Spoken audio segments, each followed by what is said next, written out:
fourth reading. Okay. Mr. Floor Leader. Mr. President, will you recognize Senator Standridge for presentation of SJR 4? Senator Standridge, you're recognized for the presentation of SJR 4. Thank you, Mr. President. Thank you, Mr. Leader. SJR 4 is a resolution that we passed out of this body last year. It's been amended by the House, and here's the couple of amendments that are on there. This is the call for a convention of states for a balanced budget amendment and term limits. What the House did was, because there were two groups that wanted balanced budget amendment, we amended it to include both languages for both balanced budget amendment efforts. Also, we amended it at a request from some of my fellow members here to put a 7-year sunset on it so that it automatically expires in 7 years. I move for adoption of the amendments and yield for questions. That concludes the explanation. We questions the author. Senator Don for a question. Thank you, Mr. President. Thank you, Senator. I do have a series of questions, so if there's others that would like to jump in the queue and you'd like to come back to me, I'm fine with that also. But my first question is on page 4, line 5, it says, in the absence of a national emergency. Can you tell me or direct me to where a national emergency is defined? Thank you for the question, Senator. Actually, these are just portions of recommendations in the application for the balanced budget amendment. It would be up to the deliberative convention to determine exactly what would meet that. Follow up. Thank you, Mr. President. So the same thing would qualify on line 7 when it says estimated federal revenues. There's no specific definition of that or any plan for what estimated federal revenues means? Correct. As Congress has the same ability, so the states have that as well. So as we wouldn't dictate what Congress might determine that to be, we wouldn't dictate to this deliberative body as well. Follow up. Thank you, Mr. President. And then I have some other issues with some of the language in that. I understand that could be worked out in the convention, but I realize that you said that there's two different calls here, and the second call isn't just on the balanced budget, but it does mention impose fiscal restraints on the federal government. Is there a specific plan for that? Is that just the balanced budget, or is there other plans in the works for that? Thank you for the question, Senator. I don't know of any specific plans. I do know that this body, as well as the rest of the states, 38 of us, would have to approve whatever they recommended. So if they recommended, for instance, tweaking the 17th Amendment to give the states the right to pull back those senators, U.S. senators, then 38 states would have to approve that recommendation. Or if they wanted to put some more walls up in front of regulations from the EPA or other regulatory body, again, 38 states have to approve that recommendation. So the one thing to remember here is that all we're doing today, if we decide to do this, is we're asking Congress to call a meeting of the states to come up with recommendations for things to restrain or pull back on the federal government. Follow up, Senator Brooks presiding. Thank you, Mr. President. You mentioned the 38 states having to approve this. I'm just curious, what guarantee is it that the proposed amendments would come to the legislatures for approval? Well, the Congress can determine whether it's conventions in the states or, as you know, the legislature. But as you're probably well aware, on the one instance that they did choose conventions, the states totally controlled that process. This is a state process through and throughout, and so throughout time, through all the convention process in the founding era, you'll see that the states control these processes. It is our body, it is you and I and the rest of our friends here that would come up with the proposals or the recommendations. It is also us, the closest people to the citizens of this state, that would decide whether those recommendations were worthy of considerations and worthy of ratification. Follow up. Thank you, Mr. President. I was also curious, what is to stop a convention from changing either the ratification process or the ratification threshold of that 3/4? Well, the convention is called under the Article 5 of the U.S. Constitution. That is exactly what this call is. It's limited to what the power that is granted to the states under Article 5 of the U.S. Constitution. That power that is granted is immense, but is only recommending power. So as the founder said, the way to strike a balance between federal and state powers for states to rise up and use this mechanism to propose. Now, you could propose an amendment to alter the U.S. Constitution ratification mode, but I promise you not a single state would consider that for ratification. Congress could have done that over the last 230 plus years, and they haven't done that. The states certainly wouldn't do something more onerous on states than Congress would do. So we got to keep in perspective that this is states that are calling for this. These are states that will be proposing these recommendations, and so these recommendations would be something that you, I, and the rest of our friends in this body and across the hall would come up as recommendations. Follow up. Thank you, Mr. President. And this is my last follow-up, depending on what other questions are brought up. But you mentioned, we would have to change that threshold through an amendment. I'm just curious, under the articles, when it was supposed to be unanimous, how many of the states had agreed to the new Constitution before the new Constitution went into effect? Was it a unanimous number? Unanimously agreed, similar to what you're suggesting, the 13 states unanimously agreed to adopt the new ratification mode. The new ratification mode was that it reduced the ratification number to 9. But remember that all 13 states, including Rhode Island and North Carolina, that held off ratification, approved the move from 13 to 9. So they altered the Articles of Confederation. When they did that, they approved the new mode, and nobody complained about that. So you can't find any in the ratifying conventions where anybody yelled and screamed about it because they had already approved that. Will there be further questions? Senator Sykes for a question. Thank you, Mr. President. Mr. President, what is the purpose of the convention? Thank you for the question, Senator. The purpose of the convention under these applications are to come up with a balanced budget amendment and term limits specifically and other restraints on federal government. I would certainly argue that in this environment, balanced budget amendment has a good shot of getting 38 states to approve that, depending on how it's written. And I would argue that 38 states would likely approve term limits. Beyond that, I think it'd be very difficult to get 38 states to agree on anything. So I think the purpose of this convention, more than anything else, Senator, is to show that states can stand up and turn this back to the United States of America, not the United States of America. So I think that's what we're talking about here, having states exercise the power that the founders gave us. Follow up. Thank you, Mr. President. According to Article 5 of the Constitution, what is the purpose of the convention? Call a convention for proposing amendments. Follow up. How does the convention, which purposes to convene for proposing amendments, how is it limited then to these two amendments you're talked about? Very good question. Thank you, Senator. We really have to rely on precedent. Even when you look at the Constitutional Convention and the 30 other conventions that happened in the founding era, every one of them had their instructions from their states. And every one of them followed the instructions from the state, and they convened, where you want to talk of the Annapolis Convention or the other conventions at the time, they all talked about the topic that was on their plate at the time. And so that's what we're doing. We're putting the topic on the plate. We will restrict our delegates to stick to those topics, as the rest of the states have done slowly but surely. About 18 states have set those limits. So thank you for the question. Will there be further questions? Further questions? Senator Floyd for a question. Thank you, Mr. President. You mentioned the delegates. Will our delegates from the state, if this were to pass, be a bipartisan delegation? Thank you for the question, Senator. That would be, there's nothing in here that stipulates that. That would be up to this body and the body across the hall to determine who those delegates would be. Follow up. Thank you, Mr. President. I believe in committee last year when we were discussing this, I asked that language be added to the bill in order to ensure that the entire state was represented by our delegation. Is that language in this bill this year? Thank you for the question, Senator. Well, with all due respect, it wouldn't be appropriate in this. This is just the application, but certainly be willing to have that conversation with you about the follow-up Delegate Limitation Act, which would be appropriate. Sorry. Follow up. Thank you, Mr. President. My last question regards your comment to the previous senator that rather than have specific language, we would be relying on precedents for the issues that would be discussed. Is there any guarantee that we would know what issues would be discussed at this convention? Thank you for the question, Senator.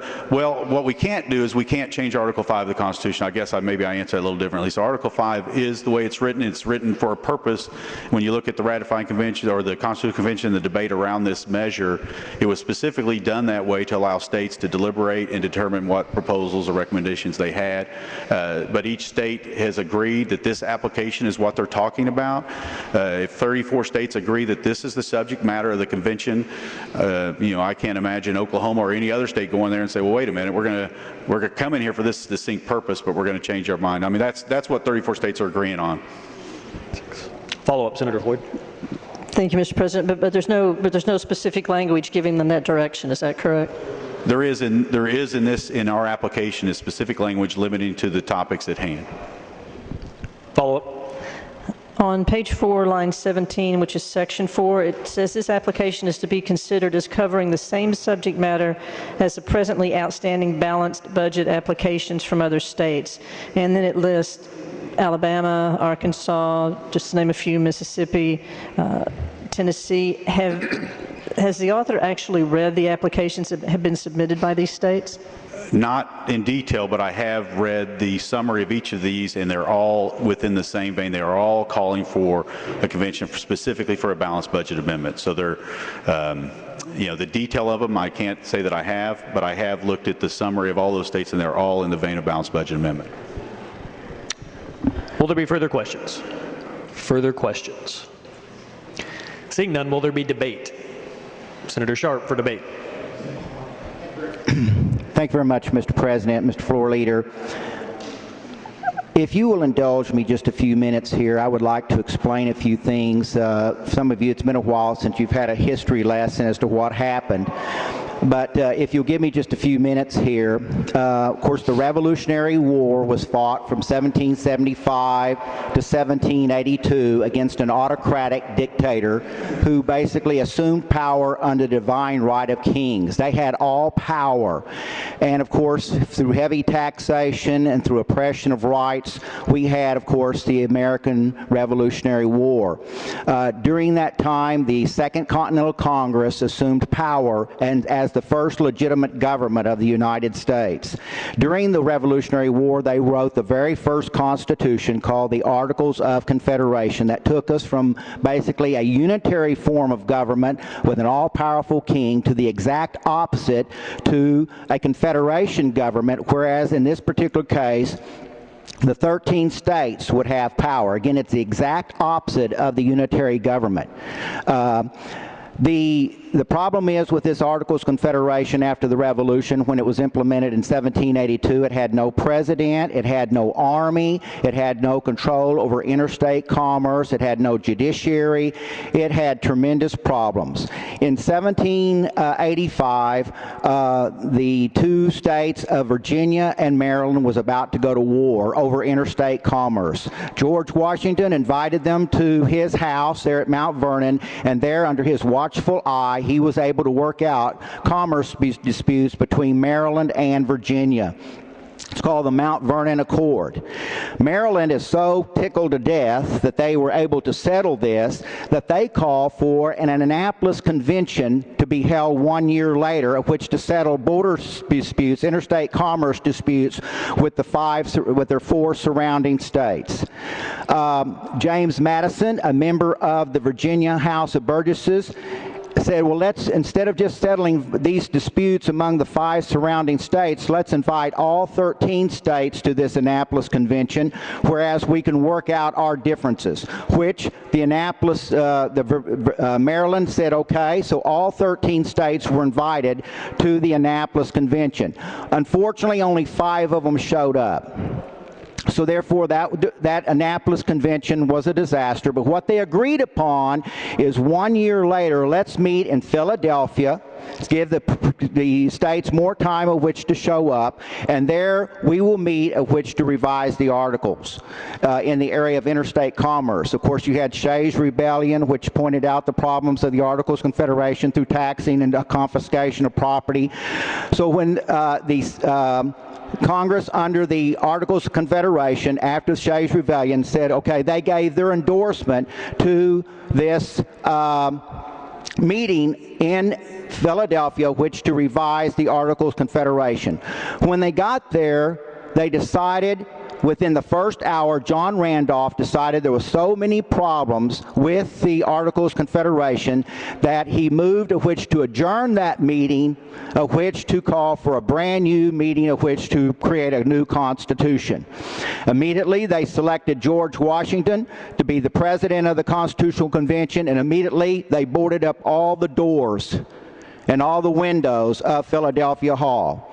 Absolutely no media attention was given to this Constitutional Convention. What we know that went on in this Constitutional Convention, James Madison took notes that which he was not supposed to be taking. These were secret notes. After his death, his wife agreed, because he died a pauper, he had paid off his son's debts due to gambling debts. His wife decided of which to publish these papers of the secret documents and the secret events of what went on there. All kinds of heck took place in there. We know that now. Of course, again, what they did is, of course, the very first controversy was how was Congress going to be determined. Of course, there you had the Virginia, New Jersey, and the Connecticut plan. They finally, after months of bitter battles amongst themselves, they determined of which to accept the Connecticut plan, which the upper house would be called the Senate, the lower house would be called the House of Representatives. Then, of course, was the next plan, of course, is created a federalist system. Whereas, again, it was a compromise. All this is compromise that's going on there. It's a compromise between the unitary plan and the Confederation plan. You had, of course, the federalist system, whereas your government is divided in powers based on a functional basis, who can best do the job. And, of course, the Constitution in Article 1, Section 8 consists of 17 very specific powers given to the United States government by the Constitution. Then, of course, was the selection of the president, where they decided not to allow the people to directly elect the president, but to allow a electoral college, a council of wise men. All of these are compromises that are taking place. These men believed in the social contract theory. They believed that God, through his natural order, created life, and therefore through this natural order you have basically a government which you were able to get your powers from this natural law. This is exactly opposite of a socialist communist system, in which everything is by accident. You then had the Three-Fifths Compromise, which is the counting of slaves for taxation and population purposes.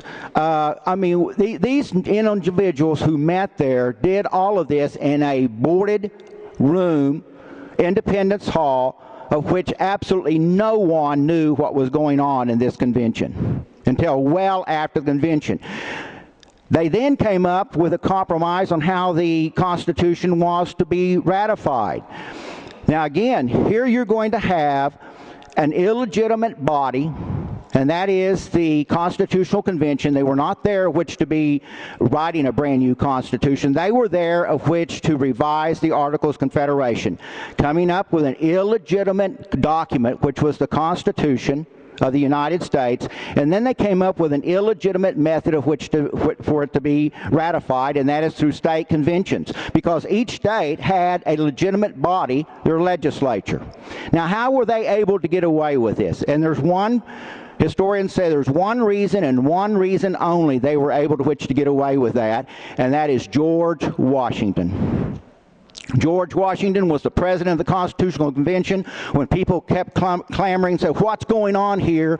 They were scared to death what was going on in this Constitutional Convention. Well, who's in control? George Washington. Well, everything's okay now, because George Washington, at the end of the American Revolutionary War, had surrendered his sword to the Second Continental Congress and had went home. But even after George, and thank God that we have a Constitution of the United States, but again, it was in a closed room. They said the stench of these individuals coming out of this hot room was so bad that with the second they'd open up the doors, you could smell it. Their wigs that they had, those white paraffin wigs, the melting was so strong that the boxes were filled with the paraffin. This is what went on in 1787. But even then, even after George Washington, there's controversy. There was those who supported the ratification of the Constitution, called the Federalists, because it created a federal government, and those, of course, who opposed the ratification of the Constitution, called the Anti-Federalist. And so, therefore, the controversy was so great that you had three gentlemen who wrote what is called the Federalist Papers to advocate for the support of the Constitution. They wrote 85 essays called the Federalist Papers. This was not an easy process. It's a very difficult process. Again, we have a $20 trillion debt. That's a 12 with 12 zeros. I agree completely. The Congress of the United States is probably not going to address that issue. And I do not stand here of which to tell you to vote yes or no on this. I'm just telling you that I fear that we cannot replicate what happened in 1787. We do not have a George Washington that can calm the fears of the American people in this kind of situation. We cannot put this kind of same situations back as what happened in 1787 by closing this off to the media. This is going to be the problem which I have with this. Again, should we address this issue of the national debt? I would say yes. But can we replicate those same situations that happened in 1787? I am very, very concerned. And that is why, again, I tell you to be very, very cautious in your vote for this today. But again, if you think that this is the best direction to go, then of course, obviously, vote your conscience. Thank you. Members, please keep your conversations to a minimum or take them outside. Senator Sykes, you're recognized for debate. Thank you, Mr. President. Members, what we have before us here today is a very serious matter that has been discussed for over a year, and I want to salute and thank all those who participated on both sides of this debate in providing reasons for and against, and the measure that stands before us now. I cannot support this measure as it stands before us now, though. The concerns that Senator Sharp raised, but also the concerns that I raised in my questions, are the very text of Article 5, and that the purpose of calling the convention is to propose amendments. Read that. The very purpose of the convention is to propose amendments. So while this is being sold and packaged in a balanced budget and term limits to things which are very popular, I do not trust the other state legislatures to be of like mind. Certainly Oklahoma is one of the more conservative states in America, and I don't think we can do as good a job as our founding fathers did, and that's why I'll be voting no, and I urge you to do the same. Thank you. Senator Mazie for debate. Thank you, Mr. President. Members, if I could have your attention, please. Before I was a stupendously successful small business owner, I was a highly educated historian. Oh, I've been watching too many Donald Trump clips. I'm sorry. I get back to being Mike. Joking aside, my first college degree from George Mason University was actually government and politics. And needless to say, I learned a lot about history, and I studied the United States Constitution quite a bit.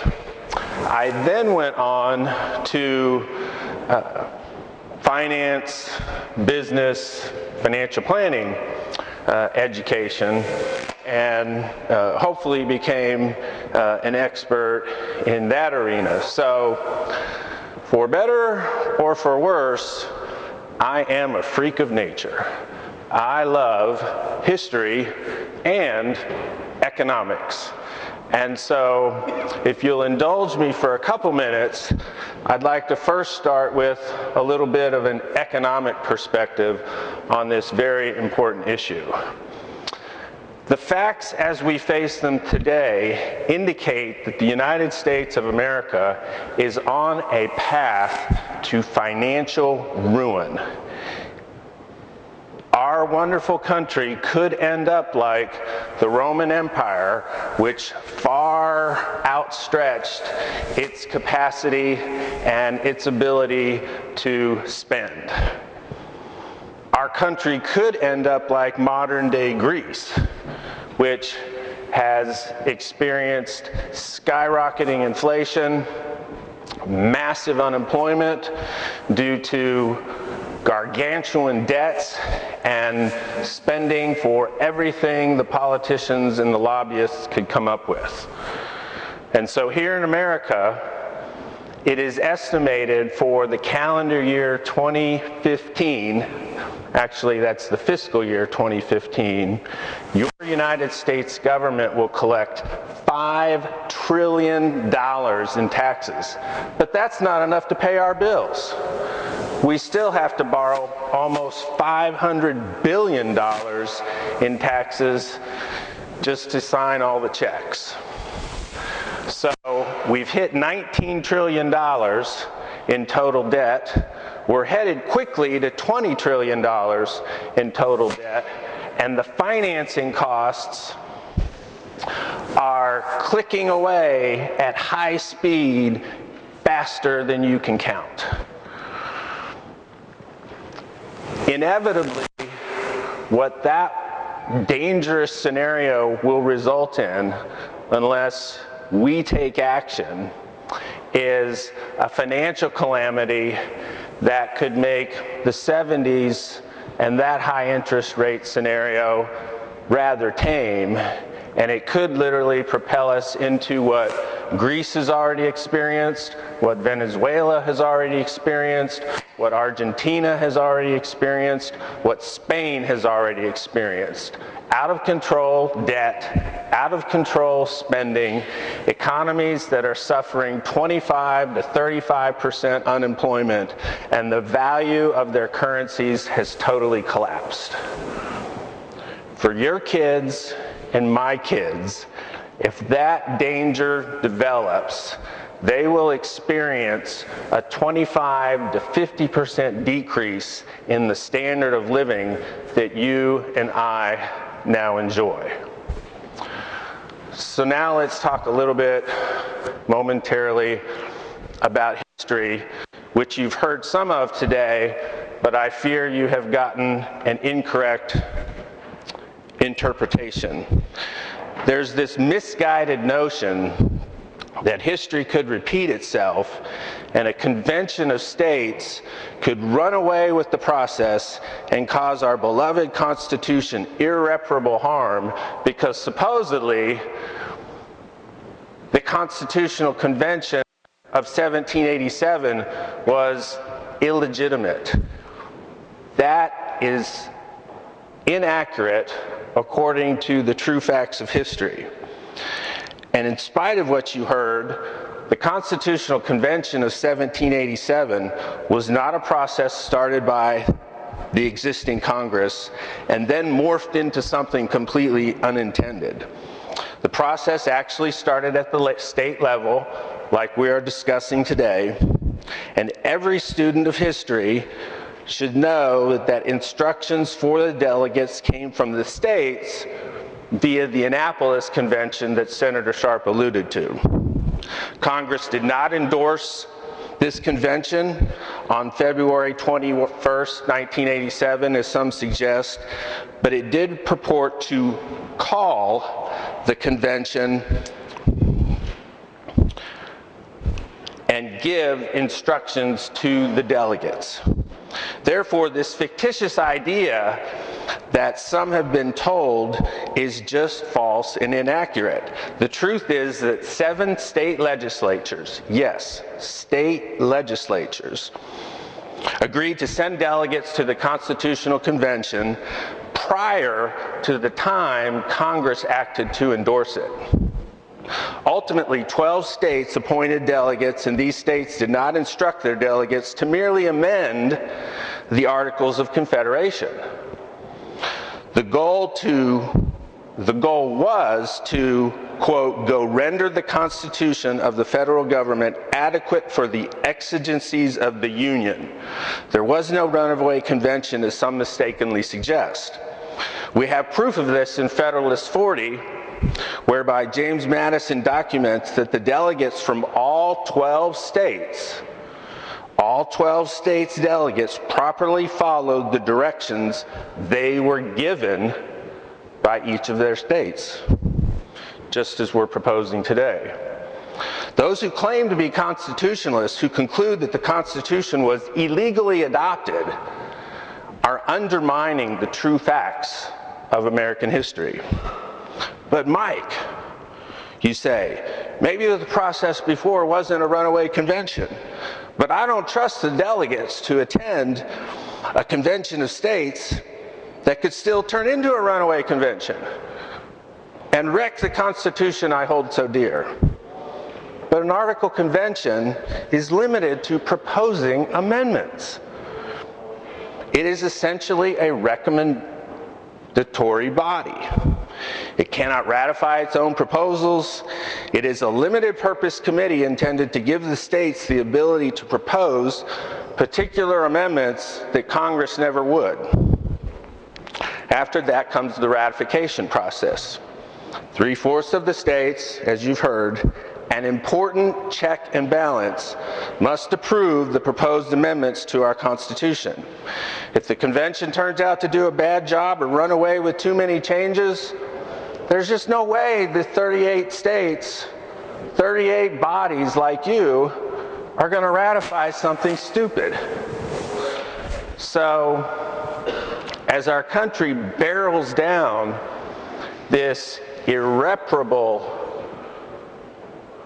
high-speed train headed for a wreck, fortunately we have the chance still to do something. And that is to get them talking about and considering a balanced budget amendment. Many of you have heard me grouse, whine, complain, fuss, cajole about tax credits this and special tax breaks that, and we can't afford to lower tax rates and give away special tax deals and spend at historic levels and not end up running into trouble. Well, I've been frustrated about that a lot of years, but in the back of my mind, the one comfort I always had was, well, we may be making some bad financial decisions, but we've got a balanced budget requirement, and eventually that'll force us into action to contain the problem, which is obviously what's happening this year. We're being forced to deal with the financial situation and make ends meet. That doesn't exist at the federal level. And the only way we're going to get back control of the federal government is to force upon them through actions by the individual states to create ultimately a balanced budget amendment to the Constitution. So I'm asking you today to vote for your part in the process to get that new amendment hopefully set up in our Constitution. I'm asking you to be part of the solution. I'm asking you to help our beloved country continue to be the greatest country and the greatest economic entity in the history of the world. And I'm asking you to protect the economic future and opportunity for all of our kids and grandkids. Will there be further debate? Senator Crane. Thank you, Mr. President. I'm going to follow up on something that Senator Mazie just said as he concluded, which was talking about children and grandchildren. We had about a month ago, Senator Langford was here, and it was on the floor, and I was asking him, when are we going to balance the budget? And he said that it's at least 10 years away before we balance the federal budget. That because of all the rancor, they're not even talking about it right now. They're just trying to figure out how they can limit the debt increase. That in and of itself is a terrible thing to hear. When you talk about what the future holds, we are young enough. I'm 54 and I'm young enough that I may see visible signs of the decline of the United States because we are so debt-ridden that we cannot maintain the national defense, we cannot take care of our roads, we cannot do the things that make us the land of opportunity because we're paying bills, we're paying our debt. If it doesn't affect me, it will certainly affect my daughters. You all know my daughters are 23 and 21 years old. I ran for the Senate so that my daughters had opportunities. If we don't do something as a country, our children are going to be living in second-rate conditions when compared with what we grew up in, what we have right now. I would ask that you vote for this, or tell me how you think it's going to get better. If you're sitting there going, this won't work, all we need to do is this, I'll refer you back to Senator Langford. It's going to be 10 years before we even balance the budget, let alone start trying to figure out how we're going to handle the 19, 20, 25 trillion, whenever that may well be, in debt. We need to do something. We need to do something not radical, but rare. And that's supporting and voting for an Article 5 Convention of the States.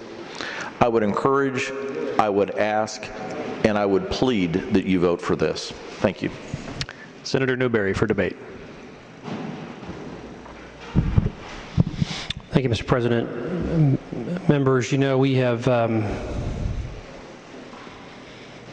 last several years, we've had this discussion going on in the Capitol building, and I will tell you that I am one that has been on both sides of this coin, having viewed it from the perspective of a runaway convention and having viewed it from the perspective of legitimate solutions. The reality that I've come to face is that we have a Congress, we have a Washington, D.C., we have a president, we have a body who has forgotten who its parent is. It's a body that believes that it has the ability to force feed the states. It is a body that believes that we should adhere to everything it says to do, and has forgotten that it is a limited function of government that only has the ability to do what the states suggest it should do, or give it the implicit power to do. I understand the fear that is in some of my very conservative friends. I understand the concern that some of my constituents have raised, and I understand the desire to see change that the other side of my constituency has said. But you know, we had a great president once that said, we have nothing to fear but fear itself. And a wise man in my life once told me that if you're not a part of a solution, you're a part of the problem. Friends, I see, as I've wrestled with this issue nonstop for several months and years, I see this now as an option, as a solution that can help assist in solving the problem. And until the states stand and until the states say, we demand a balanced budget, we demand these issues be resolved, we are going to continue to have discussions on the frivolous nature of things that have no bearing while our children continue to rack up debt that is beyond compare that they cannot pay back. And so, as a person who has been on both sides and viewed this issue from both sides, I encourage you to support the measure. Let's send the message to Washington. Let's send the message to the President. Let's join our states, and let's believe that we have the better solutions that Washington will not come up with. Thank you. Senator Yen for debate. Thank you, Mr. President. I greatly appreciate what some of our colleagues have said about, say, the history of the Roman Empire, which I don't know very much about our forefathers who came up with our Constitution. Well, maybe not my forefathers, but maybe y'all's forefathers. But I strongly encourage everyone in this chamber to vote for this, okay? Our federal government is in debt nearly $20 trillion. We have at least one presidential candidate who'd love to send all children to college for free, okay? How can this country do that? We can't. We can't.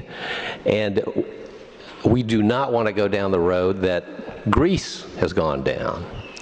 So I will be brief. Please vote for this so that our children and our grandchildren do not have to deal with this huge debt. This is our chance as a state and as a legislative body to do something about what our federal government has wrought upon us. Thank you. Senator Brown for debate. Thank you, Mr. President. First of all, I'd like to apologize for not having the eloquence and the ability to articulate a message like my former colleagues just have. But I'm going to talk a little bit about history myself, but it's a history that I've lived over many years now. You know, I was born at a time when the President of the United States made the biggest decision that's ever been made in the White House, and that was dropping the 2 atomic bombs on Japan to end World War II. And I've told many of you the story, I was fortunate as a young teacher, my first year teaching in Independence, Missouri. President Truman, when he got out of the White House, he left with telling them he did not want security. He didn't need it, and he didn't want it, and he would not take a retirement plan from the job that he'd only had for 4 years. And I was fortunate enough to live 3 blocks from his house and to walk our dog, stand at his picket fence, and talk to him like he was your next-door neighbor, sitting on his front porch in his rocking chair. From that time on, President Nixon and, then candidate Nixon and candidate John Kennedy was my first presidential election that I was able to get involved in and work. As a teenager, I was able to do that.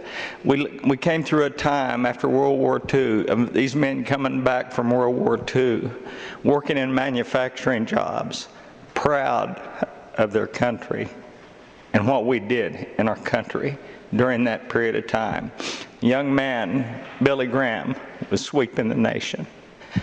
Tens of thousands of people coming to stadiums and listening to him preach the gospel.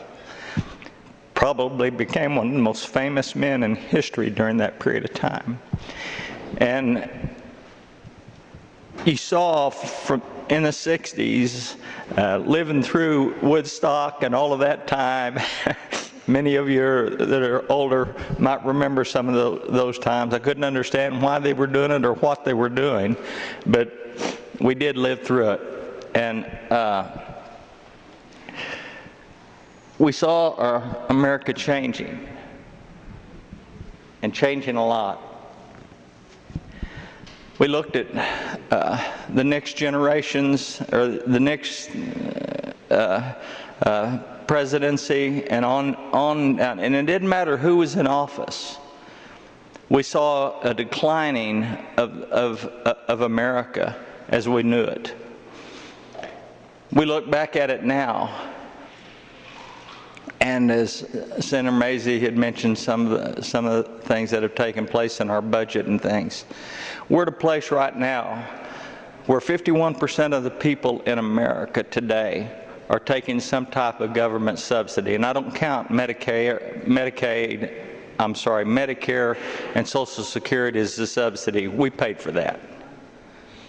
We paid in for that all of these years, forced to by the federal government, but we the people and our employers paid into the Social Security system for the Social Security. Social Security is not an entitlement. It's a right for us because we paid that in. But we're at a state now, or a position now in our United States, where we've got 51% of the people who might be voting for the person that's going to give them the most. How long will we last? How long will we last? And what's anybody doing to stop it? I haven't heard any ideas out there.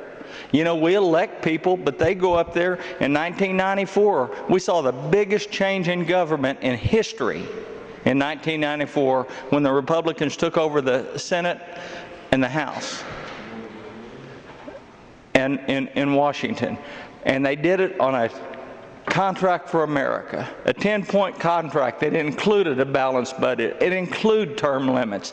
They got in and said the same thing. This is too good of a deal. We're not going to give this up. We're not going to vote for a balanced budget or term limits. This is too good of a deal. And every one of them that's going in are saying the same things. Who's going to change it? How are we going to change? What's out there? Anybody else have any ideas how we can get this straightened out and going back on the right foot and get our country back? I haven't seen anything else. And I think this is our founding fathers came up with Article 5. And an idea that they based on the fact that they saw the fact that power and corruption could influence our legislatures. They saw that back then, and that's why they put it in. And here we have the opportunity to vote for that, and I can't guarantee that it's going to work, but we've got to do something. You know, it's the old story, I'm going to do something, even if it's wrong, I'm going to do something. And this is something that I am going to support, and I ask for your support. Will there be further debate? Further debate. Senator Burkeen for debate. Thank you, Mr. President. Members, it is about doing something, but it's about doing something that is right. And in regards to making sure that we're doing the right thing, I think you have to look at the Founding Fathers. George Mason was the entity that insisted upon this being a part of the Constitution. And if we come to the conclusion that we have an illegitimate grabbing from the Articles of Confederation and replacement with the current Constitution, that's not a place that I'm willing to go. George Mason advocated for the Constitution to have this check and balance, this emergency ripcord, to be there as a safety net. George Mason was one of the largest proponents, concerns about the Federalist viewpoint that we would have the centralized government be so oppressive. And his exact quote in 1787 was from George Mason, "It would be improper to require the consent of the national legislature because they abuse their power and refuse their consent on that very account." And George Mason was making the point that without Article 5, we'll have a problem. Madison goes on to, in his writings, to talk about how this process should be used sparingly. Madison also in Federalist 40 says that the process of the 12 ratifying states abiding by their authority was legitimate. Federalist 40, that is this summation of Federalist 40. So you have the Founding Fathers who adopted the process. Those of us who advocate for a following of the Constitution, we need to go no further than to look at an exact reading of this tool and toolbox. Rust ruins more tools than overuse ever did. And we have a rusting system because we're not using a tool in the toolbox that our founders gave us. And if you read Article 5, it says, yes, you can go to the U.S. Congress, but George Mason and those who voted in alignment with him said, but we realize there could come a time when they will not listen to the consent of the governed, and we will need this emergency ripcord. And so, members, it's not just about doing something, it's about doing the right thing. And here's where it can be so easy to understand. If we are to follow the Constitution, then let's follow it in its entirety. And for those that would say that Article 5 is not entirely a part of the Constitution, they're not abiding by the precepts of history, I urge your support for SJR 4. Will there be further debate? Senator Dom for debate. Thank you, Mr. President. I believe most members know how I feel on this, where I've stood. I've had multiple conversations, including with national leaders on this topic for several years now. There's a couple of things that I do want to address as I've listened to some of the debate and regarding this SJR that is before us now.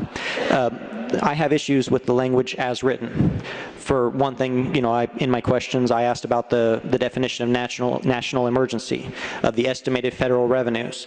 But one other problem that I have is this talks about all federal appropriations made by Congress. As this language is currently proposed and written, this deals with federal appropriations. Federal appropriations only makes up for 1/3 of the budget. In 2015, the federal government spent $3.7 trillion, of which 2.5 of it was off the top. $2.5 trillion off the top. We've been dealing here with off the top money and the problems that it forces us, whether those are appropriated dollars or not. We hear the political rhetoric all the time about, the funding mechanisms that don't include appropriations because they come from other revenue sources. We have a $7 billion budget, but money comes from other revenue sources as well. This bill deals with appropriated federal dollars, 1/3 of the budget. Out of that $3.7 trillion, $2.5 trillion will not be touched under this. That is a major reason for concern. Regarding the balanced budget requirement that's put in this, the Constitution already covers this. The Constitution already has provisions for a balanced budget. It gives Congress the authority to coin money, not print money, coin money. If we were based on a gold and silver standard, like the founders originally intended, like we were for 100 years of our history, the first half of this nation, we would not have a balanced budget requirement. It's also covered in Article 1, Section 10.1, where it says, no state shall make anything but gold or silver coin a tender in payment of debts. That's on the states. The states have our authority to push back on the federal government and require that we are on a balanced budget, on a gold and silver standard, rather than just printing up money. Regarding the limiting of the power of jurisdiction of the federal government. This calls for limiting the power and the jurisdiction of the federal government, which I'm pretty sure most people here know that I am a huge proponent of. But that is already covered in the Constitution. The 10th Amendment says that the powers not delegated to the United States by the Constitution, nor prohibited by it to the states, are reserved to the states respectively or to the people. We already have these protections in the Constitution. We're just not following them. By proposing this Article 5, we're saying, well, we really mean it this time. We really want the federal government to follow through with these new proposed amendments that we're going to propose rather than following the current Constitution as written. We have a problem with the people that are representing us, not with the Constitution itself. I don't believe that we need to open this up. But there's been several statements that have been made here on the floor, and it's been acknowledged that none of us know what's going to come about from this.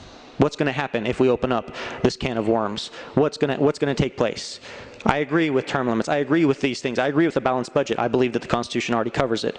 But I believe that historically, if you look at it, there could be harm that could be done from this. We can't foresee what is going to happen, but hindsight is 20/20, and we can look back and see what has taken place in the past. It's been said by multiple members here on this floor that 12 of the states approved this. Well, there were 13 states, and under the Articles of Confederation, it was supposed to be unanimous. The convention changed the ratification process and the threshold. If we look back on history, we will see that they absolutely changed the ratification process and the threshold. There is nothing that would stop a new constitutional convention from doing the same. There is nothing to stop them from saying, upon the approval of 26 states, that this would go into effect. A simple majority could force on the other states whatever comes out of this convention. It wouldn't even have to be a simple majority. It could be a smaller number. It could be 1/5. It could be whatever number is decided. I've even posed this question to the national leaders of this movement, and all of them have acknowledged that it is a possibility, but they believe it is a slight possibility. There is nothing that would prohibit a convention from saying, upon confirmation by a majority of the Supreme Court justices, anything that the convention proposes will go into effect and be considered a part of the Constitution. And we would not win that battle politically. Everybody believes that whatever the Supreme Court says is the supreme law of the land. They believe that the Supreme Court can rule and create laws out of thin air. It's been proven time and time again by the general populace. So there is nothing that could stop that from happening. There is nothing that could stop the Second Amendment from being changed, the First Amendment from being changed or repealed. There is nothing that would stop it from coming about this. There's a few other things that I would like to mention, because it's been said that, what can we do? What can be done? And that question has been posed to me by national leaders. What else can be done? And I have provided different solutions, different suggestions, including the suggestion that in the state of Oklahoma, our Constitution requires every 20 years we put on the ballot for the people to vote if they would like a state constitutional convention. It's a requirement that we do that every 20 years, and it hasn't been done. And I mentioned that to some of these national leaders. There are things in the Oklahoma Constitution that absolutely need to be changed. There are not major things in the U.S. Constitution that needs to be changed, but there are substantial changes that need to be made to the Oklahoma State Constitution. So I offered this. I said, work with us. Help us to have a state constitutional convention in Oklahoma, the reddest of the red states, the most conservative state in the Union. Help us to have a state constitutional convention and show that it can be done. And you know what I was told? That's too hard. You're asking too much. So you're telling me that a state constitutional convention in Oklahoma, the state of Oklahoma, would be too much, but a national convention will work just fine with no problems, no challenges at all. I also had this conversation, and following along with my fellow senator from Broken Arrow, he asked, what the solution is, and I suggested, not with the fellow senator, but with national leaders of this organization pushing this. He asked what the solution is. I said, well, there's multiple different solutions. I agree that this could be a solution. I don't believe it will be. I believe that it will turn out negatively. History shows us that it can turn out different than as expected. But he asked what solutions were, and I told him there were solutions. And I said the main problem that we're facing here is the people that we have representing us in Washington, D.C. And more than anything else, people need a change of heart. If we had people in Washington, D.C. that were not willing to put future generations in debt, it would be a lot different. People need to have a change of heart, and that really only comes about from a personal encounter with God. I told him that more than anything, what we need in this nation is a revival. People need to have a change of heart to turn back to God. That's what our nation needs more than anything else. And I was told by the national leader of this organization that we do not have time for revival. We only have time for this. I wholeheartedly disagree. I don't believe that this is the only solution. I believe that there are multiple solutions out there. I believe that this is just one of the symptoms, and we're not going to the heart of the problem. I will also mention, and I'll close with this, Federalist 40, because it was mentioned. And I encourage every single one of you to read Federalist 40. It doesn't take that long.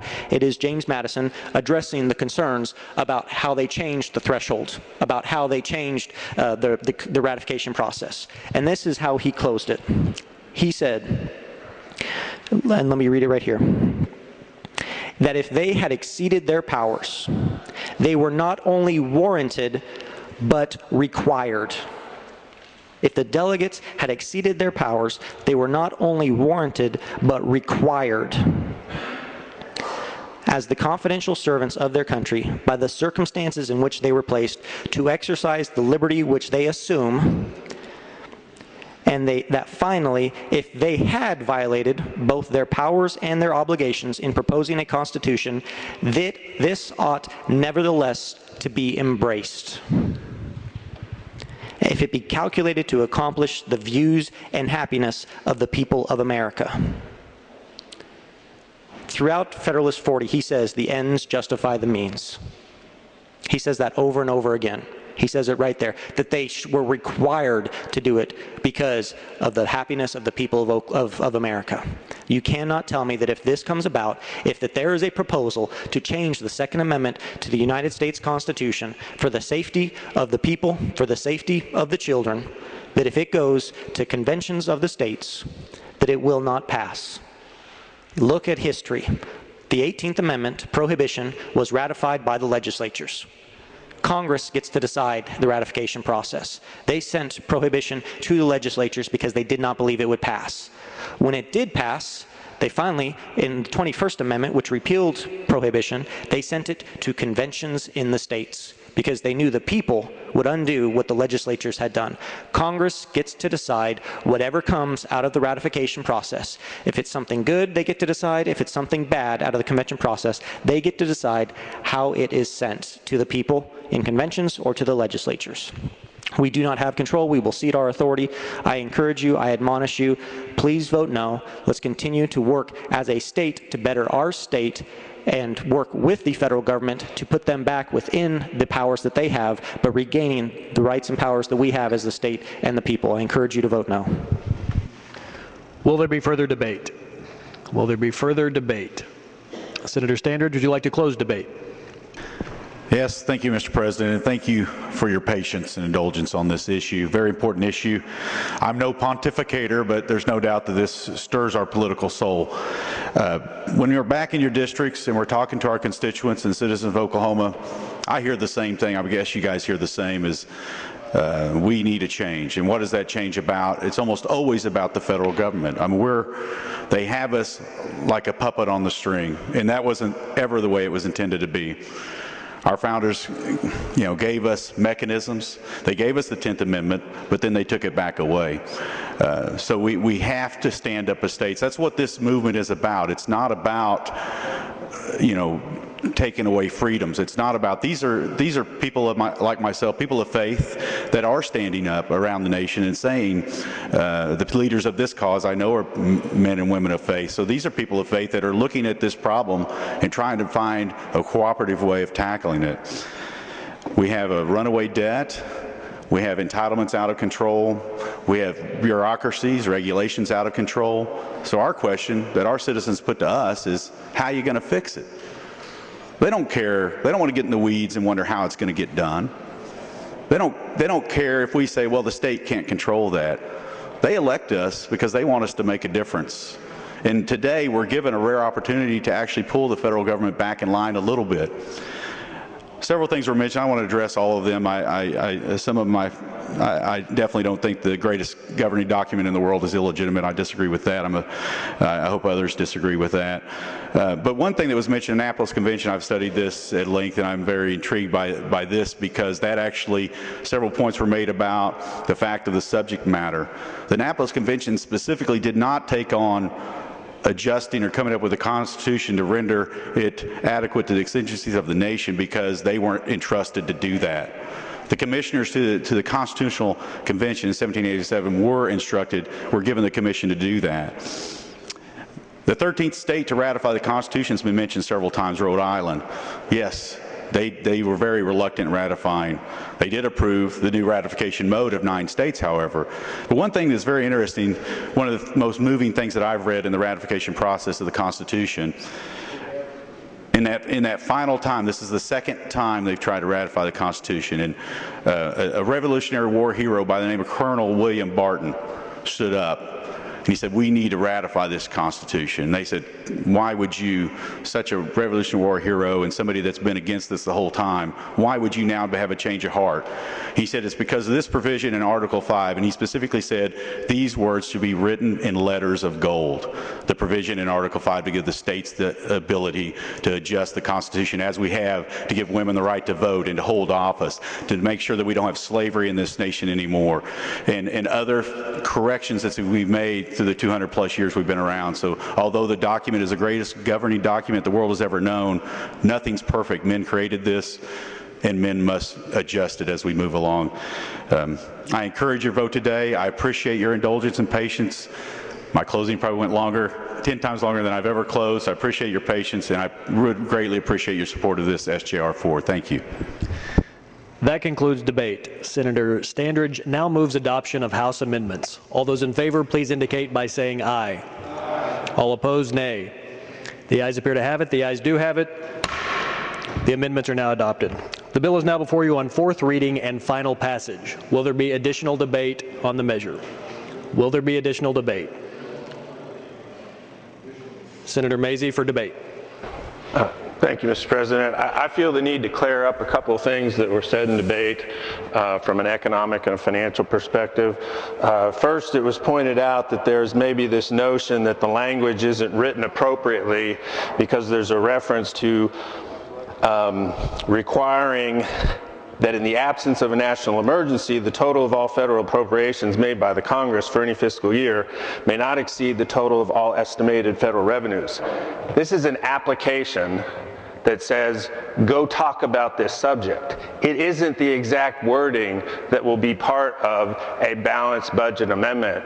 And to imply that they're going to screw it up because they use this word appropriations and it's not going to cover off the top money or all total federal expenditures is inaccurate and misleading. Also, remember, members, that when we talk about the financial consequences that are going on, you've heard some references to entitlements. Everybody's talked about the $19 to $20 trillion of debt, but there's another $80 trillion of unfunded liabilities because of Medicare and Social Security that we have to deal with. Now, this idea that the Constitution already has a solution, if, my gosh, we were just still on that beautiful, wonderful past system of gold and silver. You know, there's this esoteric idea out there that's been run amok that says everything was great when we were just on a coin system. The fact of the matter is, if you look at economic history, we had more recessions, more volatility in the economy, wild swings of supply and demand, massive speculation that was created by the gold and silver inability to keep pace with the market forces of supply and demand. So we eventually got off of a gold standard and we went to printed money. Now, it's not perfect. We have problems, we have recessions, we have booms. But if you look at history and you compare the length of our growth periods with the time periods of the recessions, the deepness of the recessions versus the recovery of the recessions, everything has been much more smooth since we left the gold standard, since we left the silver standard, and the growth periods have been longer and stronger, and the recession periods have been shorter and less deep. And then also this idea that this process could end up with a ratification system that all of a sudden the Supreme Court's going to be in charge of. Well, that's ludicrous. Okay? Now, last year when we debated this, I talked about let's stop imagining dragons. And I hate to use the childhood term, but we can concoct every conceivable scenario of a particular problem. But you know what? I have faith in our Constitution. I have faith in the rationale of Article 5. I have faith in a lot of legislators out there all across the country in 50 states where generally they try to get it right. There's a lot of people just like you and you and you in other chambers, in other state legislatures all across the country that love their states, that love their country, that want to do the right thing, and they're not going to support some off-the-rail, crazy, imaginary scenario that's going to change or wreck our Constitution. So don't fall prey to any of that goofy stuff. Follow the words of that great orator and statesman, George Mason, that Senator Burkeen referred to, the namesake of the College of Mike Mazzei, from which he became an expert in government and politics. Thank you dearly, and please vote for SJR 4. Will there be further debate? Senator Sharp. Thank you very much, Mr. President, Mr. Floor Leader. I want to clear one thing up. When I said that the Constitution is an illegitimate document, that's only as to the directive as to the Annapolis Convention and the Articles of Confederation Congress. The Constitution of the United States, underneath the Bible, is the best document that has ever been created by the history of man. And of course, as I said, I have taught constitutional law for many years, and of course, you know, this is a subject that's very dear to my heart. And I am concerned about the national debt. Again, it's 20 plus 12 zeros afterwards. That is a concern. I am hoping if we decide this, and it appears as though this body is going to decide in favor of this, just listening to you, that this is going to happen. And again, I am not saying that I don't disagree with this. I am just concerned as to whether the same situations that happened back in 1787, can we replicate that? Can we model that? Can we mirror it? That is my concern. Hopefully we can get this financial situation addressed here in the United States. This may be the best way to go. I don't think so. I am concerned about it. But again, I want you to vote your conscience. Thank you. Will there be further debate or clarifications? Senator Dahm for either. Thank you, Mr. President, for clarification. While I expect my esteemed colleague from Tulsa as well, I would have to disagree. Even the Federal Reserve themselves has acknowledged that there's no way to do an apples-to-apples comparison of before the gold and silver standard to currently on our paper money, since very little of the recessions or the cycles were tracked before we were on the gold and silver standard. So I would have to disagree with that assessment. You know, there's talks all the time about we need to get on a $15 minimum wage. Well, if you look at the price of silver, it's about $15 an ounce. If we were on the silver standard, which it used to be, you'd be paid that amount, you know, back in the day, 1 ounce of silver for your work, that would be the equivalent of $15 an hour today. So if we were to follow the Constitution, I think we would be much better off than we are currently. So I just wanted to provide clarification of that as well. Thank you, Mr. President. Further debate. Further debate. Senator Standridge. Very, very briefly, thank you again for your indulgence. Please support SJR 4 today. Thank you. Members, that concludes debate. The vote will now occur. If you are in favor of SJR 4, you will vote by saying aye or voting aye. If you are opposed, you'll indicate by pushing the nay button. Clerk, please open the roll.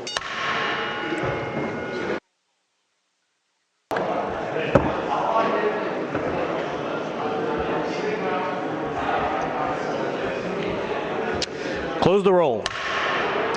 Having received 30 votes in the affirmative and 16 in the negative, I declare SJR 4 to have passed. Mr. Leader.